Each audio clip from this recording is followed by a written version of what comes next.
Uh, Welcome back. It's Psychic Ben 10 here. So I'm just sitting at home.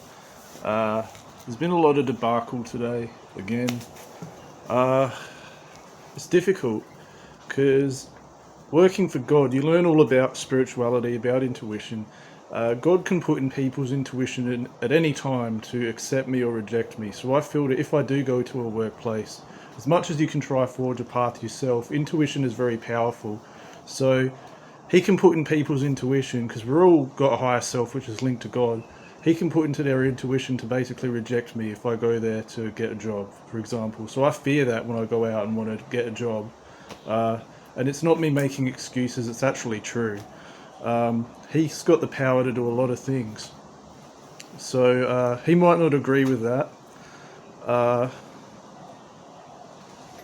I do, however, believe it's accurate. Like, he's got the power to make or break things.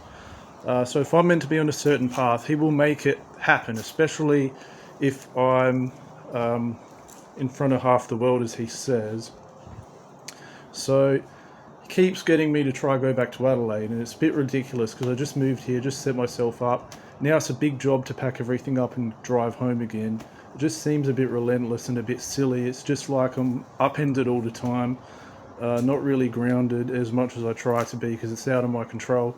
I just said as I sat down, can you please leave me alone? This is getting too much, because I did put a comment on one of my videos about I was a listen and do thing, actually.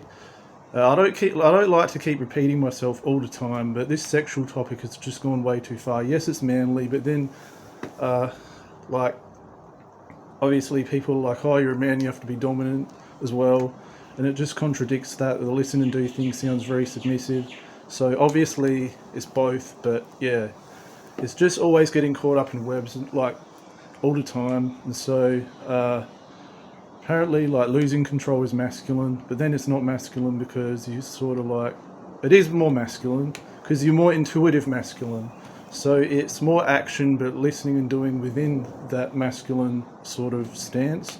But apparently they're all going to say, oh, apparently after I wrote all that in the comments in that video, the listen and do video part 2 in the shorts, I heard that they were going to be like, oh, he's I don't know, like water or something like that.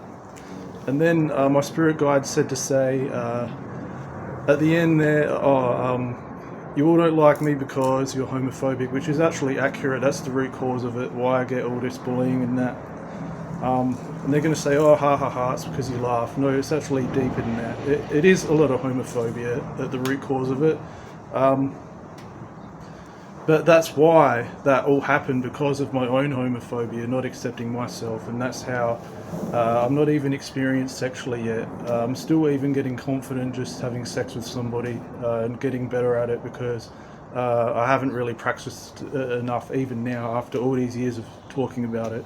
So that really has to happen. But yeah, I just sat there basically just thinking, great, now I've written that sentence about homophobia at the end. Now they're all going to hate me even more, and it's just making my life even harder, basically. It's getting very difficult, and that's why God was just like, this is why I don't want to work with you, Ben, because you're just crumbling under all of this pressure. I'm being told that I'm leading half the world, which I don't believe that. It sounds very arrogant, but that's what I'm getting told, like as I'm in the car driving. So yeah, it's difficult. It's just all this. I've never felt so. Well, I have felt so challenged before. It's just another step in the pathway. Like, my whole life has been challenging, basically. This is just like the next step. So they're encouraging me to go back to Adelaide. I'm worried that I'm going to get to Adelaide, and then they're like, oh, go and work at this past workplace. And I bet when I get back to Adelaide, they're going to be like, no, you're not going there anymore. Now we want you to do this. It's just going to be just endless. So that's what they're like. Like, they say all these things to entice you, and then you get there, and then they're like, oh, we don't want you to do this anymore. We want you to do this now. And it's like, okay, well, it doesn't sound rational. How am I going to make money? I don't want to live under my parents' roof and just bludge off of them. I don't want to bludge, on the dole or anything. Like, I do want a normal job. So I don't know what God's going to do. I don't know what my guides have in store for me. But it sounds like I'm being a big baby, but really we're not in control as humans. There is a higher power in control of what's happening and what's in control of us. So trying to go against that power, there's no point, because God will just take it all away. He's got the power to do it. Like we're all like puppets in a way, intuitively, for everyone's highest good. Obviously, it's not for evil, but they've got the power to make or break things. So it goes beyond our control. So I could go out there and really forge a path for myself, but I'd just be going uphill. Like if it's against what they want, it's just going upstream until it basically crumbles and you have to just go with what's inside of you. That's the easiest thing you can do. What else was I going to say? This is very raw and very honest. I don't want to say any more than that at this point, because I could be shooting myself in the foot even more, even though I'm not really shooting myself in the foot. It absolutely needs to be disclosed, because this is raw honesty, and I think that it has to be shared, and hopefully you got something from it as well. But that's the deal.